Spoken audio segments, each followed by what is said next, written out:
Log on, tune in, find out. Another good idea from Cambridge.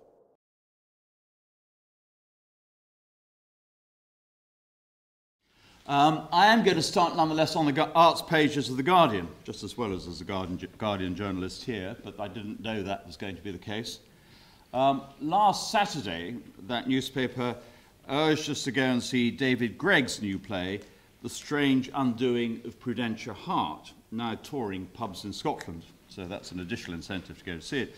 The play is set, in the words of the paper's reviewer, in a world of academic pedants, a place of memes, signifiers, and post-structuralists, where the head triumphs over the heart every time. The story of the play is set in Kelso in the Scottish borders. The folk studies community has gathered there for a symposium on the Borders Ballad, Neither Border Nor Ballad, as the title of the symposium is. A title which, as the Guardian's reviewer pointed out, perfectly satirises the empty dichotomies of the career academic. The empty dichotomies of the career academic, it should strike a chill in all our hearts. That new academic discipline of security studies in particular. It can often seem, security studies that is, to confront us with the empty dichotomies of the career academic. For neither border nor ballad, read neither war nor peace, or neither victory nor defeat. All are words which are in danger of going out of fashion as they become subsumed by the catch-all of security as it is increasingly understood. War is now more often called armed conflict, and not just by lawyers. States don't declare war, allegedly constrained by the 1928 Kellogg-Briand Pact, which prohibited the use of war as an instrument of national policy, except in matters of self-defense, and of course buttressed by the UN Charter of 1945, which appropriated to the Security Council the right to use force to maintain or restore international peace and security, with that same exception, that is to say, the right was still reserved to individual members to go to war in cases of self-defense. Peace is also a word that has gone out of fashion. As we become less sure what war is, so we become less sure what peace is. The loosening of one definition seems to carry the corollary that we loosen the other. Peace is treated as utopian and idealistic, not least, as the empty dichotomies of career academics relativize, just to show I can use an awful word as well as most academics, relativize peace as they relativize border ballads. They miss a core reality, that each of us sitting here, or in my case standing here, has some grasp, I think, of what peace is.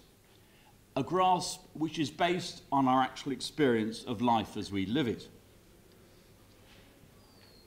Most of us, most British citizens, and indeed most citizens of Europe, experience peace every day, and indeed every month and every year. We are essentially societies at peace. And if we don't think we are, then we have lost any sense of context, ignorant both of Europe's comparatively recent past and of what is going on in so many other parts of the world still today. I don't mean to suggest that there are not ambiguities in the relationship between war and peace. In ascending order of importance, they could include some of the following.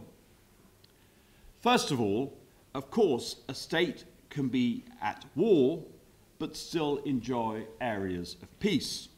It was the frequent complaint of those who went home on leave to London, or indeed had the chance to go to Paris during the First World War, that the inhabitants of neither city seemed to know that there was a war on. There is a geographical distinction. That is a geographical distinction. There can also be a chronological break. There can be pauses during the war, something Clausewitz noted as distinctly odd, but nonetheless really quite frequent. And those pauses can either be informal, because weather is quite simply too bad to carry on fighting, or because armies are simply too exhausted to go on fighting, or they can be formal, because there is a negotiated ceasefire. or an armistice. And some such pauses can lead to a more permanent peace. Or, of course, they can go the other way. The sides take the opportunity to gather their resources and fortify their resolves in order to go on fighting. And then there can be countries that can be outwardly or formally at peace, not in a formal state of war with each other, but can still be fighting each other, as India and Pakistan do in Kashmir, or as the Thais and the Cambodians do along their frontier, or as Israel and its neighbours, Lebanon and Palestine, do from time to time. Moving up a gear, and I think more important in our understanding of what the relationship is and the integration, if you like, of war and peace, is that more profound and Hobbesian relationship between war and peace. The notion that society, whether our own domestic society or the society of states, international society, is fundamentally anarchic, and that man is given to competition and aggression. And so Hobbes's argument that the sanction of force is required to maintain the order which we call peace, and it is precisely the state's possession of the monopoly of armed force which creates that order. And finally, and consequently, but also with the circularity, I don't know if academics go around in circles as well as have dichotomies, but in my case I tend to go around in circles, but also with circularity, there is that issue of that personal experience of peace to which I have already referred. Because the presumption in the state's monopoly of force is that if that gives us peace, it uses that force wisely, and that sovereign authority is exercised by the state in the interests of the nation or of the community as a whole. On this reading, peace without justice is no peace. As John Stuart Mill put it, war is an ugly thing, but not the ugliest. The decayed and degraded state of moral and patriotic feeling which thinks nothing is worth a war is worse. A man who has nothing which he cares about more than his personal safety is a miserable creature and has no chance of being free unless made and kept so by exertion of better men than himself. That's not just an injunction to fight against domestic tyranny. It's not just a legitimization of civil war. It is also an injunction to international war. In 1943, in the middle of the Second World War, the US journalist and intellectual Walter Lippmann declared that, in his words, the survival of the nation in its independence and its security is a greater end than peace. As he explained, if the logic of peace as the supreme national ideal leads to absurdity, then it must be a grave error to think and to say that peace is the supreme end.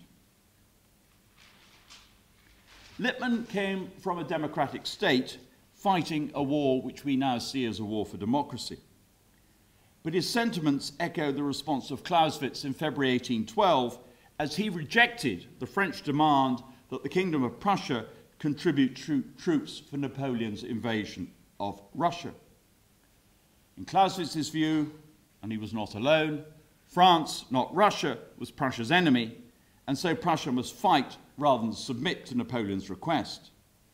As he wrote, "I believe and confess that a people can value nothing more highly than the dignity and liberty of its existence, that it must defend these to the last drop of its blood, that there is no higher duty to fulfill, no higher law to obey." And he concluded, "I believe that a people courageously struggling for liberty is invincible, that even the destruction of liberty after a bloody and honourable struggle assures the people's rebirth. It is the seed of life which one day will bring forth a new, securely rooted tree." The moral challenge created in these words is reflected in their explicit Christian analogies and the reference to the creed contained in the preface repeated throughout the document, "I believe." As James Turner Johnson has repeatedly, albeit controversially, argued, the Christian just war tradition can too easily be seen as a norm predisposed to favour our not fighting. The just war tradition, he claims, also creates an expectation that if the cause is just, as Clausewitz clearly believed Prussia's to be in 1812, or Lippmann believed that of the United States to be in 1943, then we are obliged to fight. This is a moral challenge, not just because it confirms that our understanding of what peace is may require us to use war to sustain it. It is also a moral challenge because it is an argument that itself can be used for ends which are unequivocally immoral. The passage from Clausewitz I have just quoted, and this is a point to which I referred in my first lecture, was the only quotation from Clausewitz used by Adolf Hitler in Mein Kampf. Just over 20 years later, on the 18th of March 1945, Hitler, at least subconsciously, evoked the same themes when he said to Albert Speer, "If the war is to be lost, the nation will also perish. This fate is inevitable. There is no need to consider the basis even of a most primitive existence any longer. On the contrary, it is better to destroy even that and to destroy it ourselves." The dilemmas between war and peace which we face today are never, or rarely ever, put in terms which are so patriotic as those favoured by Walter Lippmann in 1943. But the rhetoric used by Hitler does, of course, find its comparator in the call to arms of jihadi websites. Moreover, the fact that we, or you are sitting and I'm standing, here in the Mill Lane lecture rooms in a situation which we can reasonably and legitimately, in my view, call peace, unless you get really angry with me, doesn't mean that there aren't citizens of Britain, and probably of most other states represented here this evening, serving, fighting, killing, and potentially dying in a war in Afghanistan. British citizens may rightly feel themselves to be at peace. British serving personnel equally rightly feel themselves to be at war. It is precisely because the gulf between the daily experiences of most of those who live in Western societies, of those who defend them, and those who defend them is so great, it is precisely for that reason that we are under pressure to soften our conceptual awareness of the distinction between war and peace. That softening and our uncertainty as to which is the prevailing condition of our times, war or peace, is the means to enable those of us who live relatively secure lives, that is the majority of us, to appreciate the efforts of those who do not, and to understand that our security rests on a concept of international order and a readiness to fight and defend it. Thus, the current edition of British Defence Doctrine, another document to keep you awake at night, published in January 2010, states that, in its words, neither peace nor war are, just to show that grammar is not a strong point in doctrine writers, neither peace nor war are absolute, nor are they necessarily opposites of each other, being but different means of achieving the same end, that of policy. Instead, they represent a continuum or notional spectrum. British defence doctrine begins not with definitions of defence or even of war, but with definitions of security. Human security, the United Kingdom's security, collective security.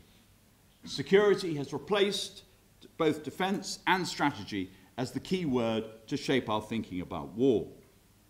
War, instead of being distinct and different, a polar opposite to peace, has become subsumed within a range of threats, some to us as individuals, some to nations, some to the world as a whole.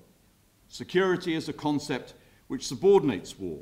It is lumped not just with other violent products of human agency, like crime or terrorism, but with very different phenomena which do not involve direct assaults by human beings on each other, and some of which may not even be the products of human design, but of naturally occurring events. War is treated as on a par with flooding or drought, tsunami or earthquake. climate change is at the centre of the security debate, not just because the degree of human responsibility within that is contested, but also because threats to our supplies of food, fuel and water may in turn affect the appetite of states or even of non-state actors for war and armed conflict. And it is not clear precisely how that relationship might work. If we put all the security challenges on a spectrum that runs from whether we die in our beds from old age to the less likely probability of our dying in war, if we do that, we are in danger of so conflating the challenges that confront us that we may fail to distinguish between threats that we can manage or even prevent and those for which the best we can hope is that we can mitigate their consequences. We are just as much in danger of securitizing every problem as our immediate predecessors were of bellicizing international relations through nuclear deterrence, or our 19th century forebears of militarizing their societies in anticipation of a major European war. Now, this is not a rant directed against the security studies fraternity, or not just against them. It is also directed against the practitioners of public policy, because the tendency to lump threats rather than disaggregate them is present in government too. One example will suffice to show both how persuasive the securitization, to use that terrible word, the securitization of our thinking has become, and how ideas move from academic fraternities to policy practice. That example is Joe Nye's concept of soft power. Now, Joe Nye is, in the eyes of most liberals and most academics, on the side of the angels. And I don't want to dislodge him from that celestial pedestal, not least when he is a former Rhodes Scholar and currently a visiting professor at Oxford. But consider what happens when you bring ideas from Harvard into government, as he has done through his service in the Clinton administration. Soft power embraces the cultural, economic, and educational activities of a state or community and sees them as agents of influence rather than as goods in their own right. Thus, the nostrum in defence circles, including as in the British defence doctrine, is that hard and soft power are two sides of the same coin, united by a common object, and that common object is the exercise of national power. It is not that hard power's ultimate sanction is war, and so is radically different from soft power, which uses means whose ends are themselves inherently benign and even pacific. Soft power concepts co-opts peaceful activities in situations and for purposes in which states might alternatively have been ready to use force. And that is precisely the grounds used by those who criticize Nye. He underestimates the power of war to change things and exaggerates the influence of cultural contact to do so.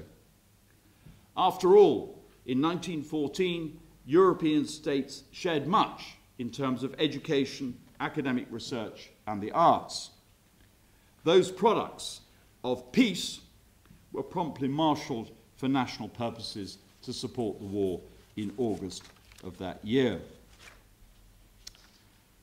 The sort of sloppy thinking that can result from this conflation of threats and minimizing of distinctions is best exemplified by the 2008 British National Security Strategy, mercifully improved both in the Labour government's revised version of 2009 and even more by the coalition's effort of last year, 2010.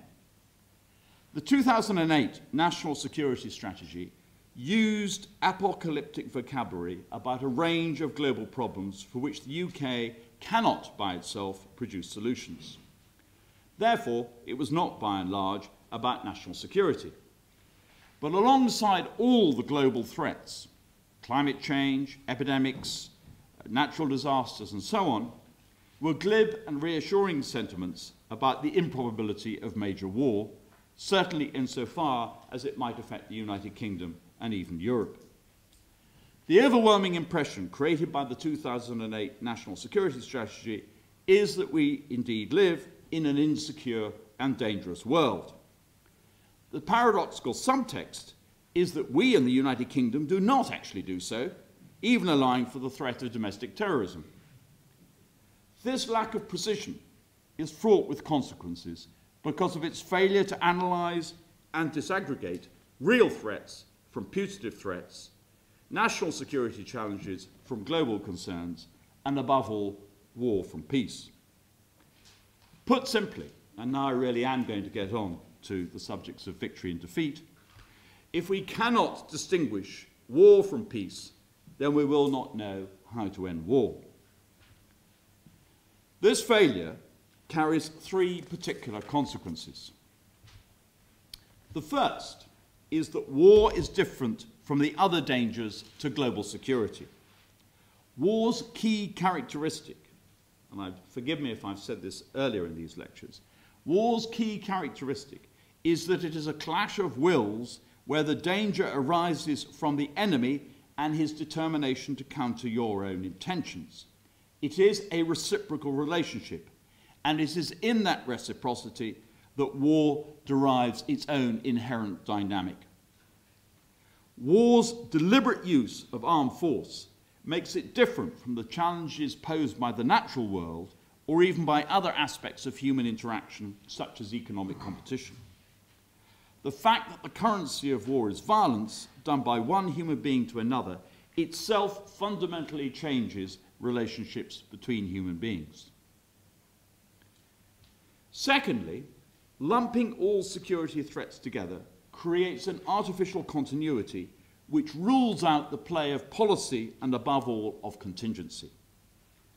I can best illustrate this by reference to the work of Philip Bobbitt. Here's another American academic I'm going to be rude about, who sees the wars of the 20th century, those from 1914 to 1990, as one long war, and uses this as a historical analogy in order to help us understand the long-term challenges posed to liberalism and to what he calls the market state, a concept I still grapple to understand, but that may be my failing. The challenges posed to liberalism and to the market state by terrorism. The Long War became the successor title to the Global War on Terror in the Bush administration, at least 2 years before the Global War on Terror was at least formally declared over by Bush's successor, Barack Obama. But for historians, length, and probably for the rest of us, or the rest of you, I suppose I'm a historian in this context, but for historians, the length of a war, self-evidently, is only clear in retrospect. We're not like Errol Flynn at the beginning of a film, which I now can't remember the title of, where he says, breaks in at the beginning and says the 30 Years' War has just begun. The 100 Years' War, which was a series of separable wars, only became known as the 100 Years' War in the 19th century.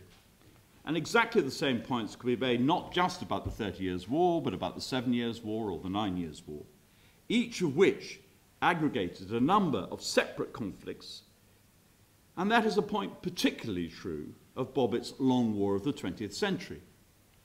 The First World War ended in 1918. Right, you can argue it went on to the early 1920s in various forms, but it's certainly not still going on in 1939. And the peacemakers at Versailles had a truly ambitious vision for a new world order that would ensure the early resolution of international conflict. There was no inevitability about the outbreak of the Second World War as from 1919. Whatever some Germans might have argued, and whatever many Americans, anxious to attack Woodrow Wilson for his failings, have come to believe. Most importantly, between 1914 and 1945, many states had little or limited or even no experience of war. Even the United States only fought intensively between 1917 and 1918 and 1941 and 1945. Switzerland, to take an obvious example, didn't fight at all. Doesn't stop, of course, the Swiss having a war memorial, but that's another issue. And whom they fought changed. Russia was an ally in 1914-17, and again in 1941-45. But the notion of the long war of the 20th century depends on the clash, or the potential clash, between the United States and the Soviet Union for its longevity. And yet, of course, that clash did indeed remain potential, did indeed remain cold rather than hot, and so isn't really comparable with either the First or the Second World War. And the third point is that, crucially, this sort of lumping, precisely because it rules out contingency, also has little to say about causation, or at least short-term causes. Its fixation is with the longue durée. It is almost Marxist in its approach to the causes of war, seeing war as the product of inevitable clashes. It has little to say about wars that are short, or about wars that are fought between states or groupings that look socially or politically similar, and critically, it doesn't explain the wars that seem to have been inevitable but didn't actually happen. It doesn't address the key issues, which those that in my first lecture I call the practitioners of strategy, as opposed to strategic theorists. It doesn't address the key issues which practitioners of strategy have to address. The when, how, and where will competition over scarce water supplies, or the melting of the polar ice cap, or the lack of fossil fuels? When, how, and where will these actually produce war? Or will these issues actually not lead to war, but be resolved by international or bilateral arbitration? Will diplomacy triumph over militarism? The causes of wars have kept historians of international relations busy since the development of the subject as an academic discipline over a century ago. But diplomatic historians tend to fall silent the moment the bullets start to fly, and only resume their deliberations once the fighting has stopped. There are honourable exceptions. In other words, we know a fair amount about the passage from peace to war, not least because the issue is one of prudential concern. We do actually need to understand how war comes about, not least because we want to try and prevent it happening next time. But we tend to pay less attention to the reverse process, the passage from war to peace. It is a process helpfully captured in international relations terminology by the distinction between conflict termination and conflict resolution. The war needs to be fought through to the point where a strategic decision is evident, where one side knows that militarily it is not going to win. At that point, cost-benefit calculations suggest that the defeated side should enter negotiations with the other side, that is, the potential victor. Like war itself, this phase between war and peace remains nested in a bilateral relationship. The side that is winning has to accept the potential surrender of the side that is losing, and has to offer terms that make surrender a palatable option, so much so that the defeated side will actually accept them rather than decide it is better to fight on. Those terms might be minimal. In the ancient world, they might have been no more than a guarantee that the victor will spare the lives of those who surrender. They may be much more generous, as Bismarck was to Austria after the defeat at Königgrätz in 1866. These negotiations are essentially political, because while battle may be an exchange between armies, peace negotiations, at least those involving states, are an exchange between governments. And if a non-state actor is a party, for example in a war of national independence, then the aim is to create a transitional government to enable that passage from war to peace. This is evident in even the most extreme circumstances, even in circumstances where the call is for unconditional surrender. In 1945, the Japanese government was given reassurance that the emperor would not be removed, that some element of continuity would be preserved. In Germany, the Allies negotiated with Karl Dönitz, who, as Hitler's appointed successor, possessed a form of political legitimacy, however shallow it might now seem to us. The presumption within this state-driven model of war termination is that the government is the agency which surrenders. But is that right? There are two other parties, at least within states, with an interest in the outcome and which may behave differently from their government. The first is the armed forces. Surrender begins with capitulation on the battlefield, with a raising of a white flag, with throwing your hands up, or with a ship striking its colours. The second is the people. The invasion of Iraq in 2003, the second is the people. The invasion of Iraq in 2003 did not anticipate the surrender of Saddam Hussein, but it did anticipate, largely wrongly, a rapturous welcome from his subjects. They, not their leader, would take the decision to surrender. In the transfer from war to peace, these relationships between government, armed forces, and people have come to look very different across time, and particularly as democratization has meant that the people are understood to be distinct political actors in their own right and not just subjects of an absolute ruler. I spoke last week quite a bit about the role of booty and plunder in war and how it united both the state and the individual in going to war, not least in the ancient world and in some respects up to the 18th century. By the same token, those motives also help explain how and why wars ended. At the individual level, those who were defeated were either killed or, increasingly, as their asset value was appreciated, passed into slavery or redeemed for ransom. As Genghis Khan is meant to have put it, both pithily and graphically, the great happiness is to vanquish your enemies and to chase them before you, to rob them of their wealth, to see those dear to them bathed in tears, and to clasp to your bosom their wives and daughters.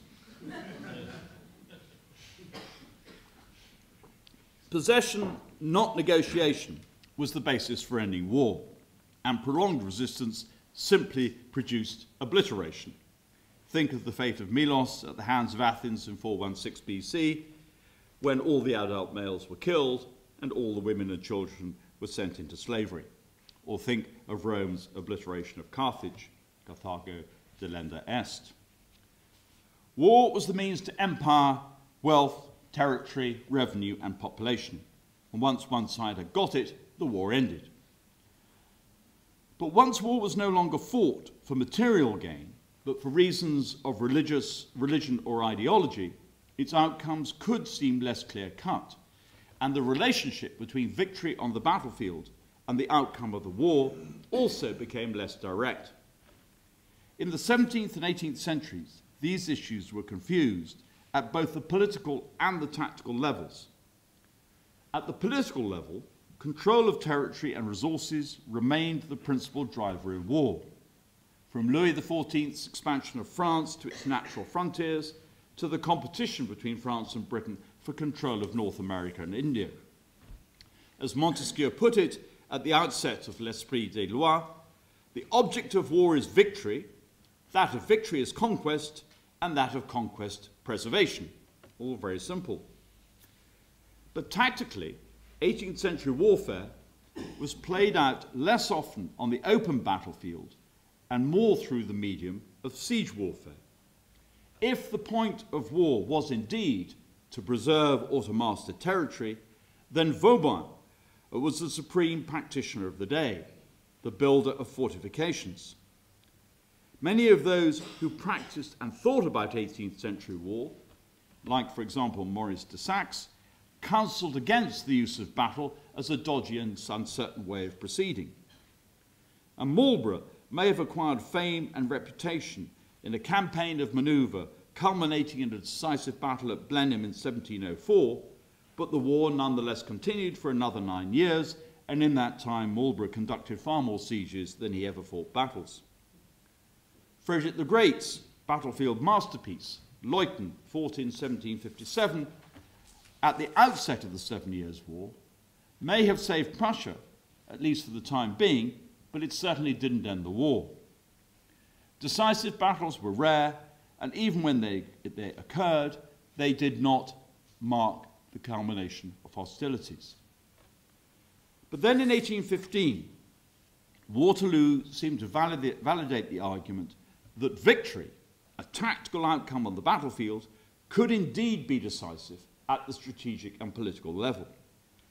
The French Revolutionary and Napoleonic Wars were bundled together by 19th century military analysts in a very different way from the way in which we now see the 100 Years' War, the 30 Years' War, the 9 Years' War, or the 7 Years' War.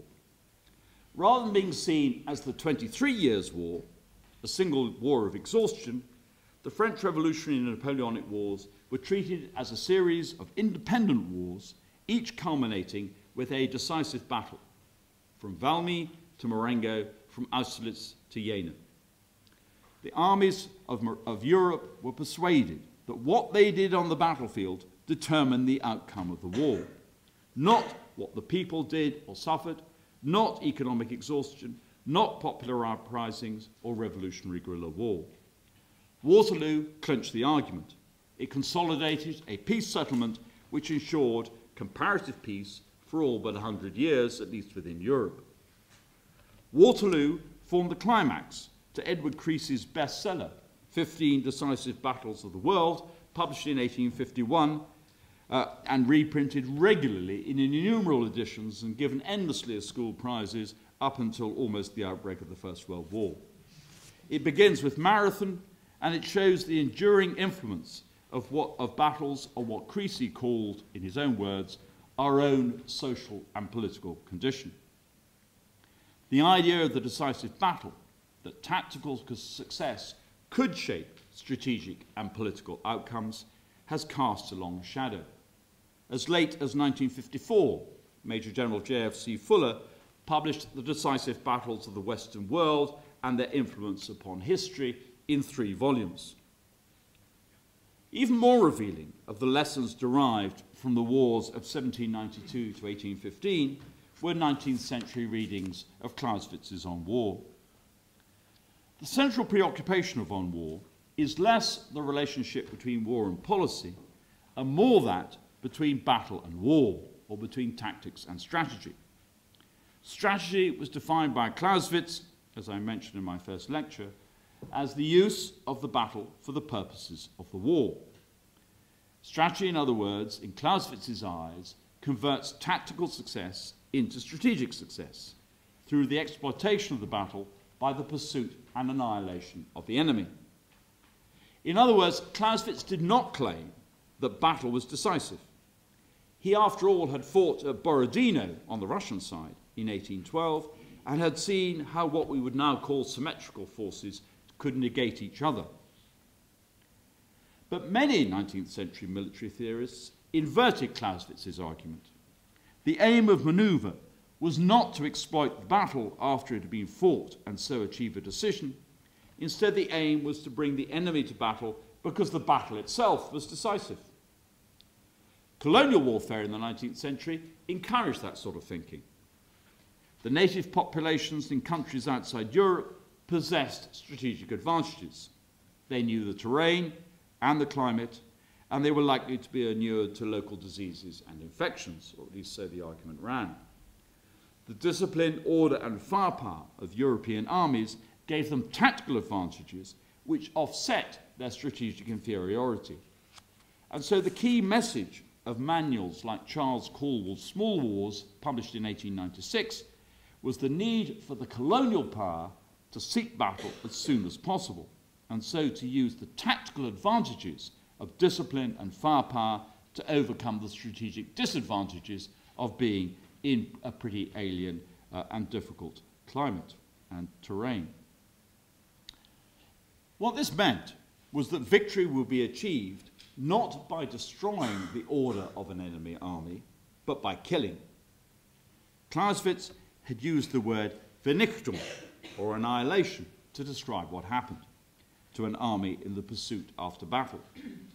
That word is now, for us, redolent of genocide and the Holocaust. But Clausewitz made clear that what he meant to convey was the process by which an army became a rabble and so ceased to exist. Isabel Hull, in her study of the German conquest of southwest Africa in 1904, used the title Absolute Destruction for her book. Because there, in what is now Namibia, in a non-European context, the German army did engage in the genocide of the Herero people. By 1914, many 20th century generals had come to believe, in a way that many 18th century generals had not, that battle was inherently decisive, and that strategy existed to make possible a tactical decision not to exploit the tactical events which constitute fighting. So the key was to get the enemy to commit himself to battle. Both sides did that with pretty regular frequency in the First World War, but no decision resulted. Tactics trumped strategy. When the war ended in 1918, it did so without a decisive military outcome, without the equivalent of a Battle of Waterloo, with a whimper more than a bang. The German army was still in France, intact and claiming it was undefeated. It was certainly not annihilated in either Karl von Clausewitz's or in Isabel Hull's sense. It was therefore hard to see the connections between the culminating events on the different fronts and the peace settlements negotiated at Versailles, particularly, but not only, in Germany's case, even where it could be argued that there had been decisive battles, at Vittorio Veneto in Italy, at Mosul in what is now in Iraq, or at Megiddo in Palestine. The link between those events and what was decided in France in 1919 and the subsequent settlements seemed unclear. So by the 1930s, the link between the battlefield and the peace settlement had been broken. And that was not just the product of the German army's argument that it had not been defeated on the battlefield but had been stabbed in the back by revolution at home. It was also fed by the sense that the victory of 1918 had not led to peace. This frustration underpinned the idea of unconditional surrender in the Second World War. To be sure, unconditional surrender may have been a formula which held together an alliance possessed of incompatible post-war political objectives, but its drivers were as much retrospective as prospective. As Paul Keksameti, writing in 1958 about surrender in the Second World War, observed, instead of planning to settle the problems germane to World War II, they, that is the Allies, resolved to end it by doing everything that would have been needed to prevent it from breaking out. So unconditional surrender was a formula that endeavoured to roll together the military process of capitulation on the battlefield and the political decision to end the war. It was, in this sense, a reversion to the norms of the ancient or medieval worlds. The challenge which it confronted was the lack of a political actor who was legitimate in the eyes of the Allies and with whom they could therefore deal, even assuming the readiness of Germany to negotiate. In the ancient world, this political impasse would have been resolved by the destruction of the enemy's fighting capacity, by annihilation, by Vernichtung, by the triumph of the means of war over policy. But the two world wars do not provide much evidence that mass surrender is, in its own right, independently of other variables, sufficient to cause state collapse. And here I disagree with a set of arguments on the political economy of prisoner-taking, which has been advanced by Neil Ferguson. The acknowledgement of belligerent rights and the recognition of the status of the prisoner of war, that he was not the possession of his captor, but should be returned home at the end of the war, having been fed and accommodated during the course of the war by his enemy, that status was evident by the late 18th century and was acknowledged by the leaders of the French Revolution.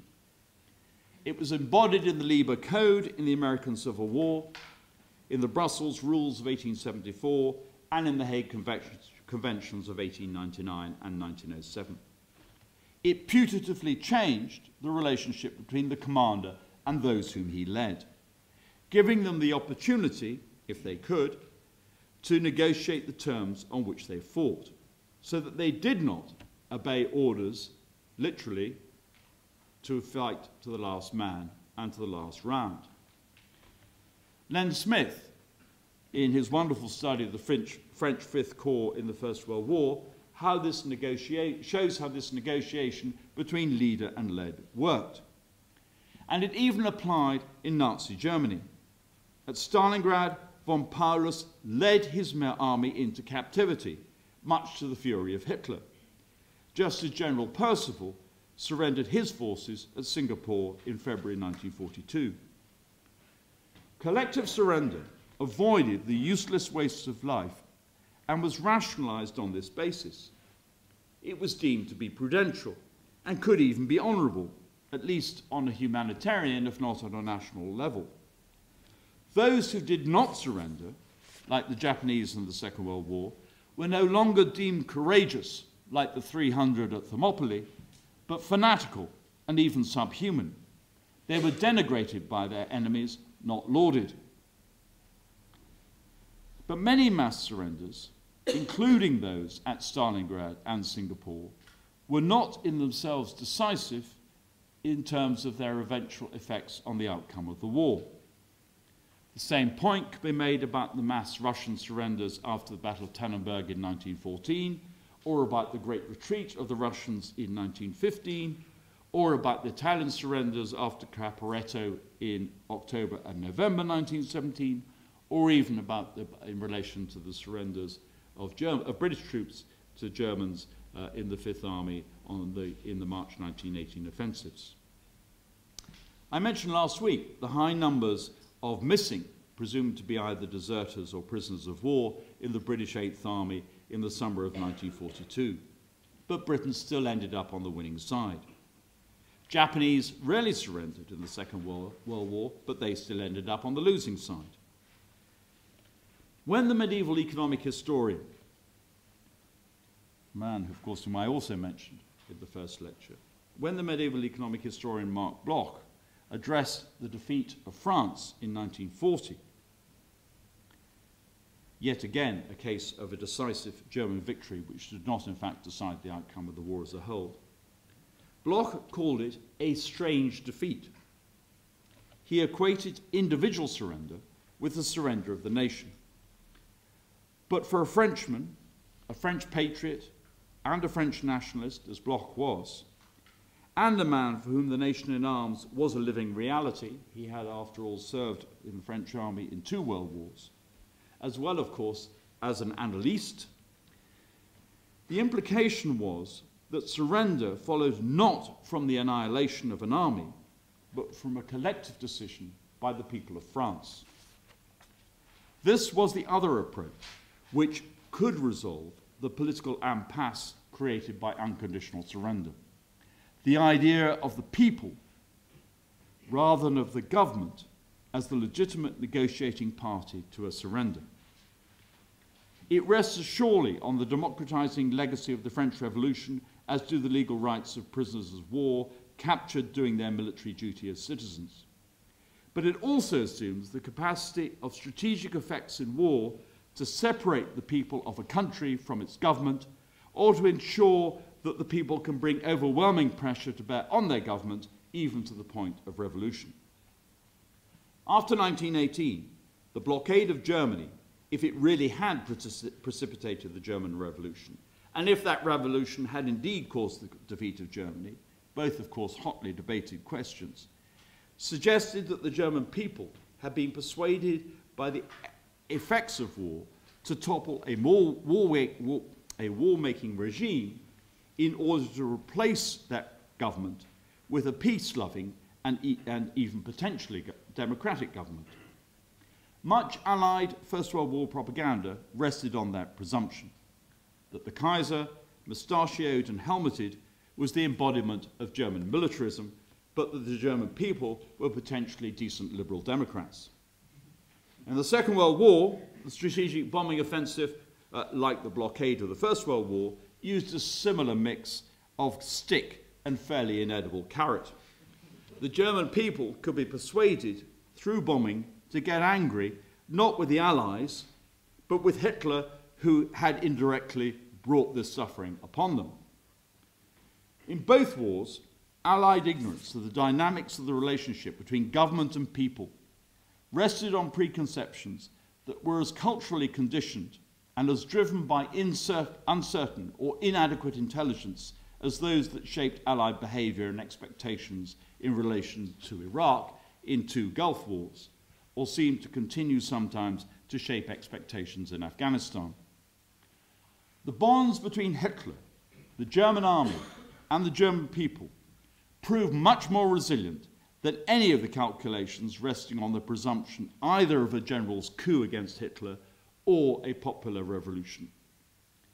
The perception that the pursuit of unconditional victory had not in fact produced a worthwhile peace in 1945, a perception which had become an axiom by the mid-1950s as the Cold War became entrenched, converged with the implications for the conduct of war of the adoption of nuclear weapons. The possibility of an all-out nuclear exchange suggested that future war would produce no victory that was worth the name to either side, let alone leave in place governments which would be able to negotiate a surrender. So the move from strategic effect to political resolution would itself be impossible because there would be no governments to do the negotiating. As a result, the just war tradition, under the pressure of nuclear deterrence, became less focused on just cause and more on right effect. Could you claim, if and when you embarked on a war, that you would leave the world in a better place when the war was over? Most strategic thinkers of the nuclear age answered no, but that in itself led those who still argued for the need for a concept of victory within a nuclear war, for example, Colin Gray, to put the case that in that event, much of nuclear deterrence theory rested on immoral foundations. That the need for right effect compelled the theorists of nuclear deterrence precisely because deterrence had to rest on a credible threat that you would actually use nuclear weapons and go to war, compelled nuclear deterrence theory to find solutions which enabled a positive outcome to a nuclear exchange. It would be easy to draw a straight line from the 1950s through the Cold War until today, to argue that our doubts about the validity of victory within war are simply a continuation of the Cold War and have outlasted its end, and that they are now projected onto the wars in Iraq and Afghanistan. Victory there is defined in terms of creating conditions sufficiently secure to enable the intervening powers to get out. Our exit strategy, a phrase which itself captures exactly the confusion of means and ends. Surely exit cannot be the political objective of the war. And assuming exit is not the political objective of the war, an exit strategy creates uncertainty as to what the real objective in the war is. After all, in both Iraq and Afghanistan, an exit may make for conflict termination for the intervening powers, but it does not amount to conflict resolution for the two countries' inhabitants. However, the concept of victory did resurface in the Cold War, and albeit on the conventional level and as an operational concept within NATO armies in the 1980s. In non-nuclear war and at the tactical level, gaining or holding ground, to give you an obvious example, or winning a firefight when your own survival and the lives of your immediate comrades are at stake, remains as important, as central, as big a driver to victory as it did on the beaches of Normandy. Here, in that tactical level, victory retains meaning. In the aftermath of the Vietnam War, and in northern Germany as the British and German armies considered how to meet a massive Soviet invasion by offensive counterstrokes in the 1980s. That tactical idea of victory served two purposes. It reinvigorated the morale of NATO armies and air forces, particularly those of the United States, and secondly, it gave them a positive form of war into which to sink their intellectual teeth. Its results became known as air-land battle and manoeuvre warfare. Those concepts, designed for operational success in Northern Europe in the 1980s, were applied with stunning success in Gulf War I, and were then refined and perfected in the 1990s, particularly through improved technologies, but also through successive intellectual constructs going under the names of the Revolution in Military Affairs, Network-Centric Warfare, Transformation, and so on.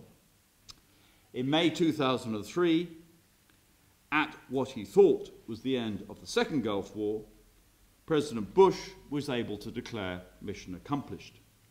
A short campaign had apparently been crowned with decisive battle, and the Second Gulf War seemed set to join the German wars of unification, or the war in the Falklands, or even the Kosovo campaign, as an example where a short decisive war fulfilled the ends of policy, at least for the victors. This sense of victory, as understood in military terms, as opposed to its strategic outcomes or its political effects, also dogged Bush's understanding of the global war on terror. As late as October 2005, Bush deployed the vocabulary of the Second World War in relation to the global war on terror, that vocabulary of total war and unconditional surrender. He said, "Against such an enemy, there is only one effective response. We will never back down, never give in, and never accept anything less than complete victory." This conflation of military success and political surrender, this legacy of the notion of decisive battle, is not simply delusional in relation to the global war on terror or in relation to counterinsurgency campaigns. It is pretty far-fetched in any war. If anybody had read the thoughts of Chairman Mao to President Bush in 2005, Bush wasn't listening. As Mao wrote in On Protracted War in 1938, rapid victory, in his words, consists only in one's mind and not in objective reality. It is a mere illusion, a false theory. For every short campaign culminating in decisive battle, there have been many more where the apparently decisive battle, as in May 2003, has been followed by further campaigns and even ultimate defeat. In protracted wars, exhaustion rather than annihilation become the means to strategic effect, and the end is more likely to be negotiation, as each side moderates its terms to meet the demands of the enemy. More importantly, the military means, because they become the indicators of relative advantage, of progress in the war, can become more important than the political objectives. Metrics, the metrics of the body count in the First World War or in Vietnam, the metrics of economic hardship created by the blockade, or the metrics of the destruction of cities through bombing in the Second World War, the metrics of poppy cultivation in Afghanistan, or of the numbers of Taliban leaders killed by drone attacks in Pakistan, the metrics of popular support at home or in theatre in any war. All these create targets and indications of success in their own right, and can too easily result in the means becoming the ends. As they do so, they shape the political objectives and the final outcome of the war. To revert again to a point I've made already, war, particularly protracted war, comes to master policy. Whoever imagined that Clausewitz's norm, that war was the continuation of policy by other means, reflected a consistent reality, hadn't read much military history. If states or any other organizations go to war in order to fulfill specific policy objectives, then they need to be much more aware than they ever appear to be that war changes policy, even when wars are wars decided in short order. Wars are very rarely continuations of the policy which brought them into being, particularly when the terms on which they end are used as criteria. Nonetheless, Clausewitz's dictum suggests that war has a use, that it has in some senses a rational rather than an irrational basis, that it does remain a policy option. The great crisis in Clausewitz's life, or at least in his life as a military theorist, came in 1827, when he realized that what he called the absolute wars of Napoleon, the foundation stone of his theory and his own military experience, that all that, which of course was bound up with the survival of his own state, that of Prussia, was not the only war that had occurred in man's history, and that his theory needed to encapsulate other sorts of wars, and particularly more limited and contained forms of war. The resolution of this crisis was a more mature theory, one that embraced these two forms of war and gave them a common identity through their shared relationship to policy. Clausewitz was one of the first writers to formulate a theory of limited war, a body of thought developed and sustained in Britain by Julian Corbett before the First World War, and then given fresh life in the aftermath of the Korean War by Robert Osgood. For the United States, doctrines of limited war were crushed by defeat in Vietnam. But today's war in Afghanistan is, for the NATO powers, also a limited war, confined geographically and constrained in terms of its resource commitments and in its levels of national mobilization. Less clear is whether the war in Afghanistan is limited in its political objectives, whether those objectives are focused on the precise issue of counterterrorism or universalized through their humanitarian goals. As a result of this confusion as to its objectives, the war in Afghanistan is itself shaping policy. The challenge for us today is whether we can get our heads around war in terms that are other than existential, that move on from a vocabulary still locked in the legacies of the two world wars and the Cold War. For many in the West, and particularly for our own governments, the war in Afghanistan is a war for the survival of beliefs we held to be central to our humanity, those of religious freedom, legal rights, of democracy, beliefs which elevate the necessity of the war and seem to make it a continuation of policy. But it is just that elevation, manifested in our focus on the just war tradition, and specifically on jus ad bellum, on the justice of going to war, which radicalizes our reasons for fighting and makes it hard to negotiate a compromise, or even find an exit strategy, and which perversely ensures that war directs policy. Our need is not to renounce war as a political tool, but to think through with much greater rigor and pragmatism the implications of the doctrine of right effect, to think through the possible consequences of fighting, recognizing that war is not a unilateral use of force, but a reciprocal exchange which possesses its own dynamic and to whose evolution we must pay constant, sustained, and critical attention. Thank you very much.